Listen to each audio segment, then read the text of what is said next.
What is up, guys? We are back again with another vlog, and in today's vlog we're going to go over kind of continuing education. And the reason I'm talking about this is because over the weekend I went to a seminar with Broderick Chavez, who was on the podcast a couple of weeks ago.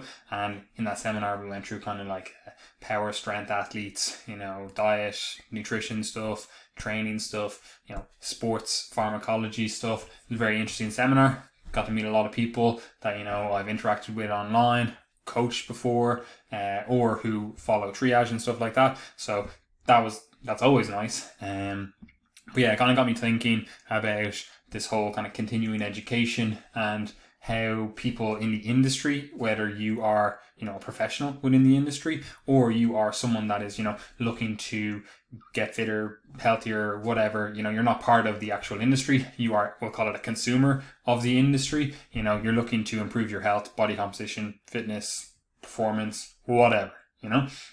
So it got me kind of thinking, like, how do people interact with information in the whole fitness sphere? And that's what I want to discuss in this episode, this vlog episode. I want to discuss kind of a few different things, and hopefully by the end of it, you'll be able to see, or rather you'll be able to think of how different mediums, different information, things that you get, little packets of information you get, where you get them from, and then how you can kind of integrate that into a bigger picture to actually help you, actually achieve your overall goals. So let's actually get into it. So with this, I've made this little pyramid here so you can kind of understand where information is coming from and then where that fits in with the bigger picture. So obviously starting it off here, we have like Instagram. Now I could have just written, social media, it could be Facebook, could be Instagram, could be Snapchat, could be whatever, TikTok, I don't know. There's probably fitness influencers, whatever, on TikTok. I don't know, but either way, that's kind of the most superficial way you're going to get information,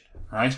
And the next one then after that is kind of YouTube videos like this one, if you're watching it, or, podcast episodes, which, maybe on YouTube as well, like we do, So they're the top two things. Now, that's where the majority of people are getting their fitness information, their fitness, health, whatever you want to call this stuff, information these days. Now, the unfortunate thing is that quite a lot of professionals, the extent of their education, we'll call it, is pretty much those two things, which is a little bit worrying to an extent, because it's very easy, like they're very superficial modes of delivery of information.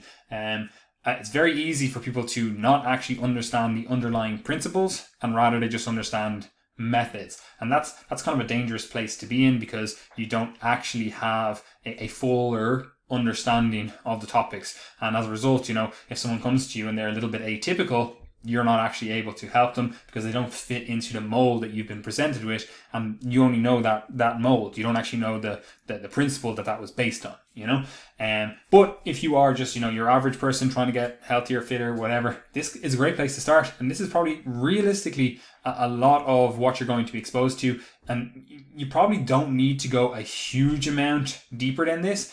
What you probably do need to do is audit who you are following and where you're getting that information from. Because obviously some methods, like some modes of delivery, prioritize or, give you more of a certain type of content that may not be the best type of content. For example, Instagram, you're going to get more likes, more engagement, more whatever on a picture where someone is, shredded out of their mind and they're a fit pro, but they're not actually helping you. They're not actually giving you any information. They're effectively just posting a picture of their body, and obviously, again, that's what the medium wants. That's what that medium is about. It's about pictures. Instagram is literally about pictures. It's not about the post. The amount of times people don't even read the post, like that see more thing, they never press it. It's literally, oh, I saw the photo, I know that guy or a girl, I follow them, yeah, double tap. So that's an issue with that medium.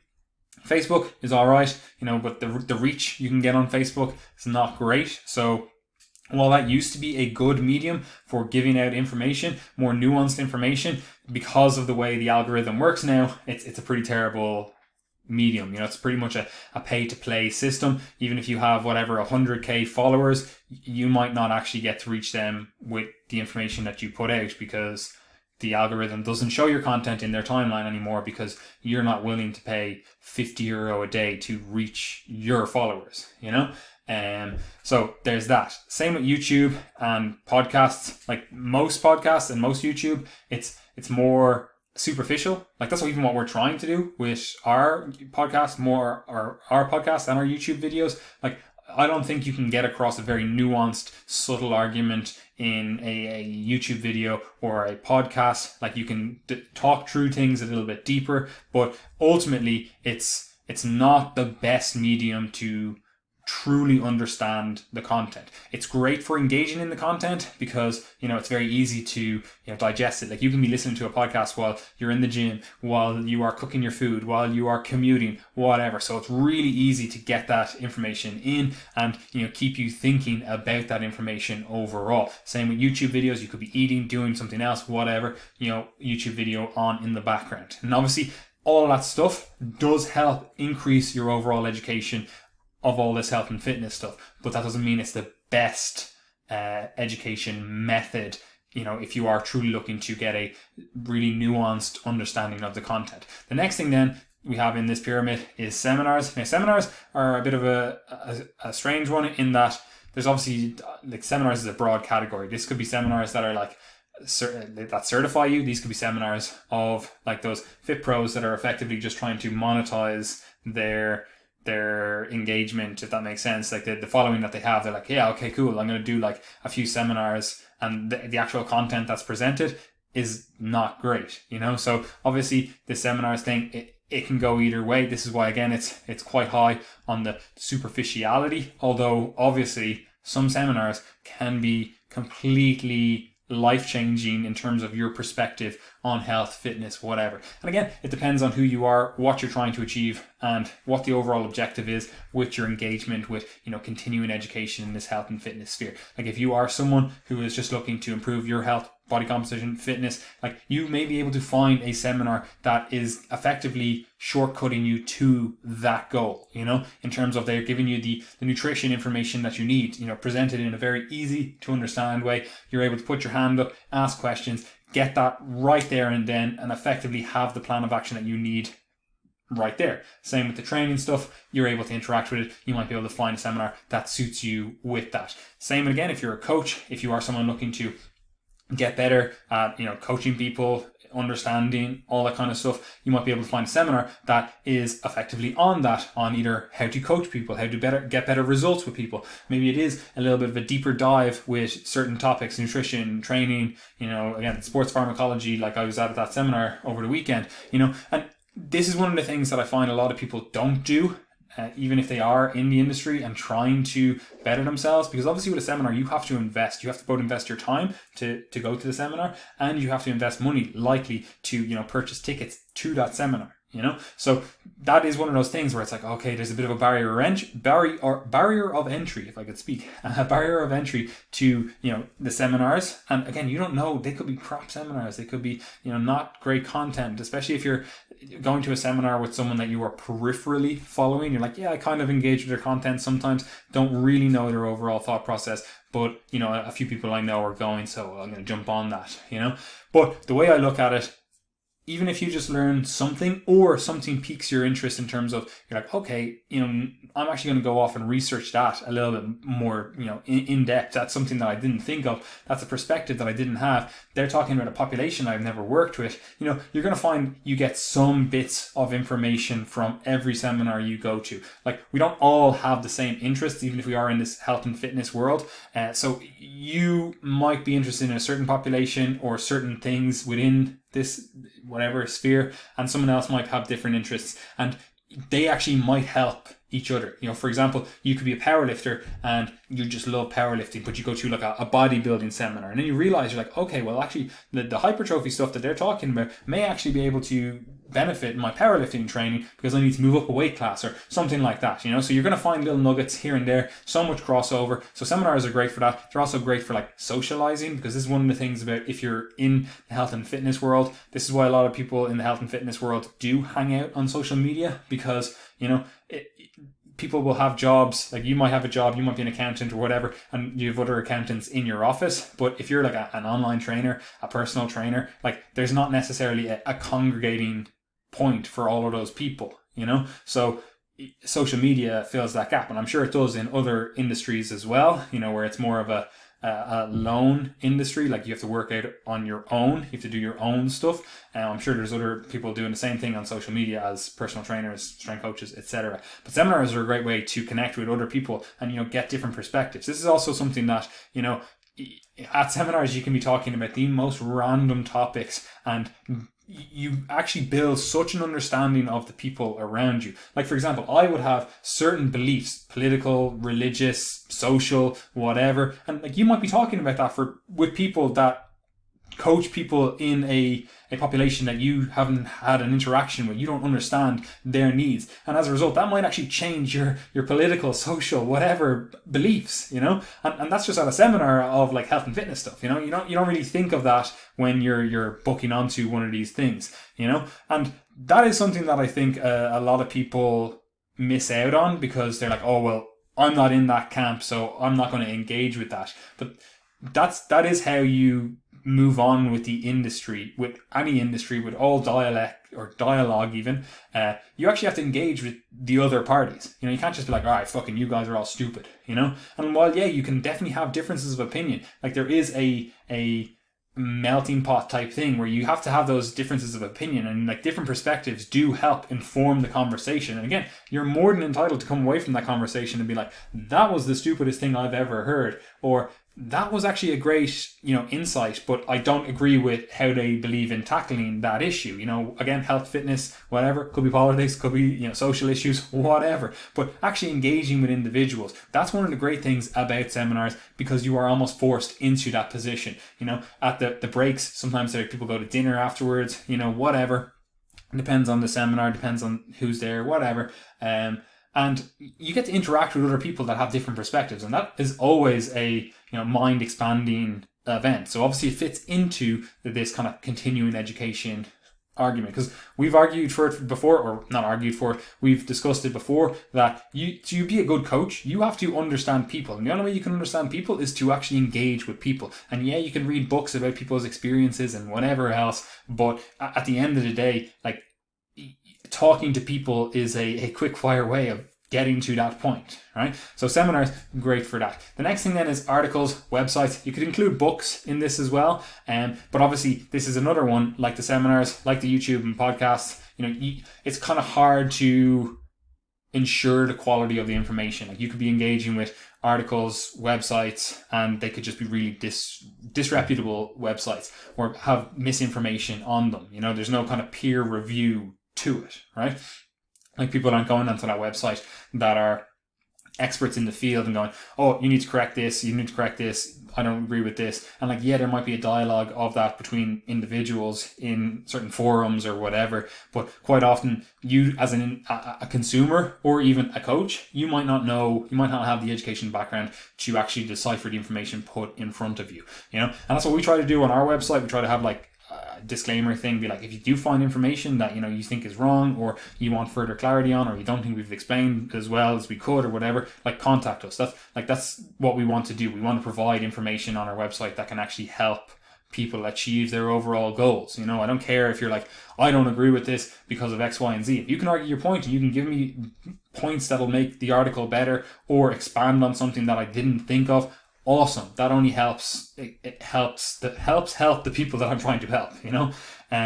So again, articles, websites can be a great source of information, but again, they can be a poor source of information just as readily. So you have to have some sort of educational background to be able to fully get that. But the great thing about them is you can really expand on information. And what I mean by that is you can write an article and essentially not have to deal with the prerequisites, because you can have had an article on those prerequisites already. So all you have to do is link those other articles in that article. Or maybe you didn't write it yourself, but you know some other individual did write it. You can link out to those individuals, you know? So it's really good for that. You can really get a really deep, nuanced conversation going. But again, you have to have some sort of educational background to be able to understand if this is good or bad information. So the next thing, and after that, is a little bit of a step above that in terms of, you know, maybe the education required, but also, you know, a step below in the superficiality, like it's less superficial,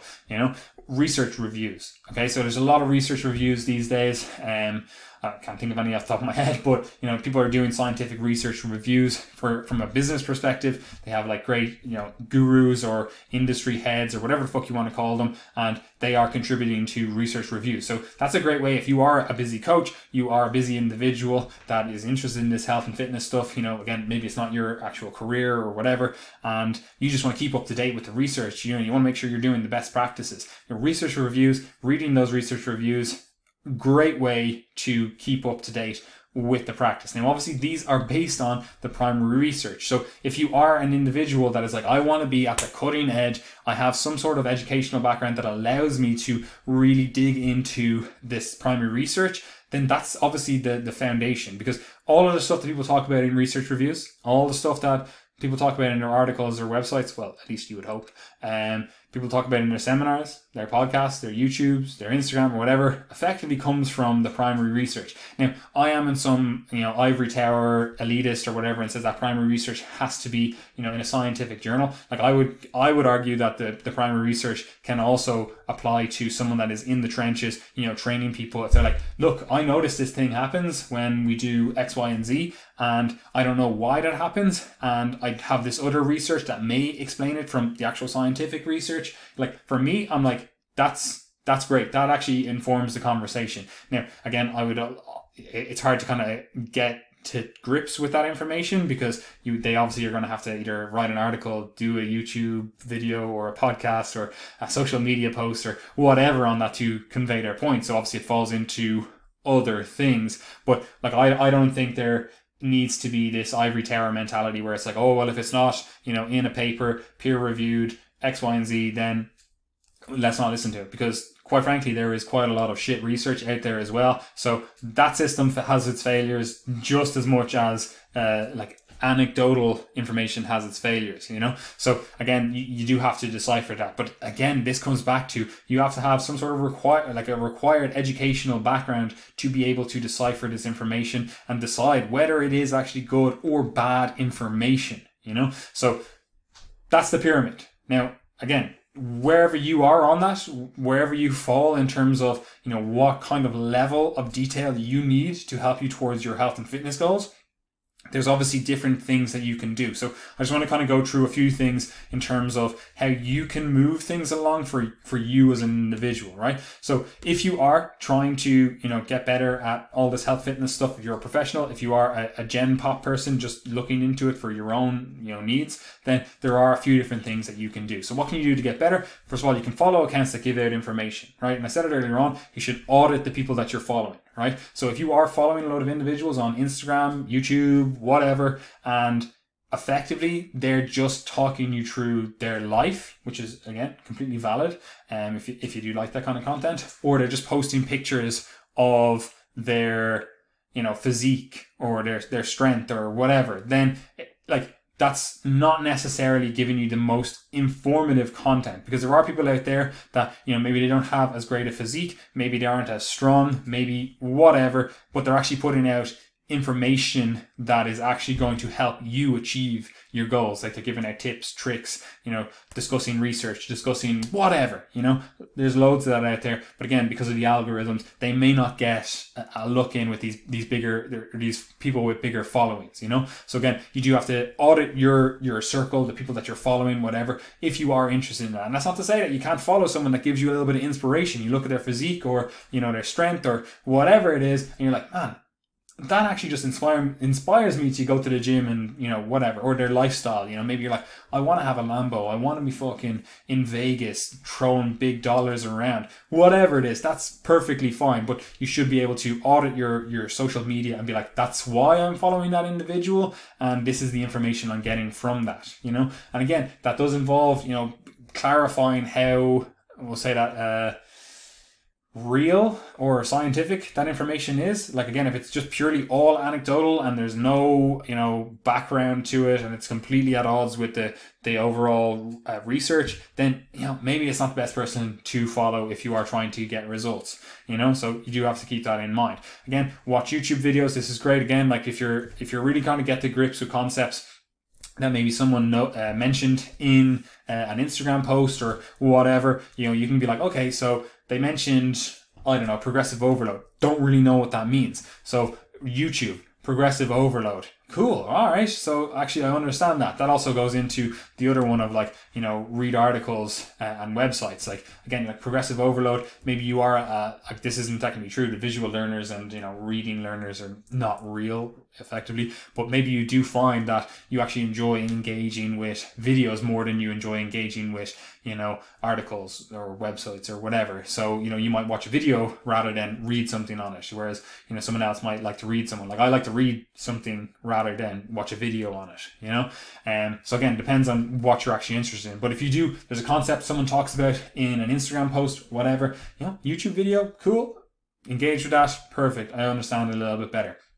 Read an article on it, cool. Understand it a little bit better. And again, sandwich in between that is, you know, attend seminars. This is appropriate or inappropriate depending on the population, depending on the seminar itself, you know. So again, it might be a seminar for, I don't know, middle-aged women trying to lose fat. You know, that might be you as an individual and you're like, this is literally the seminar for me. That's obviously going to give you, you know, hopefully, ideally, you know, the fast track to the results that you're looking for. You know, but again, just because there's a seminar by someone that you follow that puts out great content doesn't mean that that seminar is going to help you, you know. And what I mean by that is you could follow someone for inspiration, motivation, whatever, and the seminar that they put out is just pure dog shit. It's not going to actually help you, you know. And again, it could be the opposite, where they put out a great seminar, but it's, you know, aimed at personal trainers or strength and conditioning coaches, and you're just, you know, trying to lose a few pounds or put a few pounds on your squat, you know, and it's like half the information is just over your head because it's not for you, you know. So before you spend money on that, like, obviously just, you know, make sure that what you're spending your money on is actually intended to help you in your given situation, you know. Then the next thing then, which is really easy to do, and quite frankly, I don't know why more people don't do it, is, you know, join communities. This could be Facebook communities. This could be email lists. Like, we have both of those for a reason. It could be organizations overall. Like, if you're trying to get accredited as a personal trainer or whatever, you know, your organization might have communities. They might have meetups. They might have, you know, webinars. They might have whatever. Like, get engaged with that, you know. And again, this holds true if you are just like a gen pop person trying to, you know, lose fat, do whatever. Like, get engaged with people that are in the same boat as you. You know, if you can create a community of like-minded people, like, yeah, there is the potential there for this kind of echo chamber to develop, but also there is the potential there for you to get the information that you actually need to succeed, you know. So that's a great way. Join communities. Again, subscribe to research reviews. This also falls in with communities because generally they'll have like a Facebook group or whatever to go along with it, and you can kind of discuss that primary research that they're discussing in their research review, you know. And again, then if you do have the educational background or you want to develop that ability, you know, reading the actual primary research, the actual literature that people are quoting, that they are, you know, making their observations from or getting their information from, because generally they'll reference it, either they'll link it in their post or their video or whatever, or they'll put a reference in, and you can go to that reference, you can check it, you can read it, and maybe you don't understand every single nuance in that thing, but, you know, a lot of the time you will glean something from it, and you might go, okay, well, they were saying this, but it appears to be completely different. Like, yeah, the abstract said that, so they obviously just read the abstract, because the actual expanded article, or, you know, the actual expanded primary literature didn't say what they thought it said, you know. So again, that's a great way to really really develop your overall scientific abilities in this health and fitness world. But again, that's not for everyone. That's not to say that you have to do it. To be honest, if I was not involved in the fitness industry, but I was like, okay, I want to look a certain way, I want to perform a certain way. The things that I would do is follow some Instagram accounts. Again, audit them, They should be good Instagram accounts that actually give you information. And again, if you think, okay, look, Patrick, you're back on Instagram now. Your account's actually shit. I just don't like the information you put out. Fine. Unfollow me. That's great. That literally, that's what I want you to do. I want you to audit it and only follow people that are actually helping you achieve your goals. Excuse me, so that's what I would do. Instagram, first of all, watch some YouTube videos. None of this like day in the life or a 10,000 calorie challenge. Like, yeah, that's fine. That's cool. It gives you a little bit of entertainment. And, maybe you might learn something along the way. Like someone might do a 10,000 calorie challenge and then also discuss like thermodynamics or something within that, the second law. And you're like, okay, so now I understand calories as well as watching this fun challenge, So again, audit who you are following. Then after that, I would read articles and websites. And I would really, really try to put a big emphasis on doing a background check of these articles and websites. Like going to the about page of that website, reading up on who the individual authors are. What are they trying to sell me? Are they trying to sell me information or are they trying to sell me products? Like, are you reading this article on like, I don't know, testosterone and you're like, oh, I really want to understand this more. And throughout the entire article, all they're doing is linking you their testosterone booster, It's like, okay, so this article is probably biased because they're trying to sell me something, So that's a really great way for auditing your content. Just asking yourself, what are these individuals trying to sell me? Like, what is the product? What is the service? What is the thing that they are trying to sell me? And if it relates to what they're writing about, you can be like, okay, I have to take their, content with a pinch of salt. Or I'll be like, okay, so they're actually trying to help people with this content, but they also sell something that could potentially benefit those individuals, So again, you have to be really, really fastidious in terms of actually looking at who you are following and what the content is that you are following. Then I would also finally join some communities. Again, this depends on what you are interested in. You might be interested in MMA training, you might be interested in bodybuilding, powerlifting, whatever it is. Join some communities of like-minded people that are going to help push you in a direction. Now, obviously, you still have to be aware that this can become an echo chamber, and just because the top individuals are doing a certain thing doesn't mean that certain thing is the be all or best way to do something. But it does definitely help you, start conceptualizing and, thinking things through if you are following people that, are doing something that you want to do. They perhaps have gone down that path before, made the mistakes, and you can effectively bypass those mistakes by learning from them. Again, you do have to be aware that, the information may also be crap. So you just have to have a bit of caveat emptor, buyer beware, with all that stuff. Anyway, guys, that's the video. It's literally dark out now. It's like 4:30 or something. But yeah. Hope you enjoyed that video. If you did, like, subscribe, do all that fun stuff.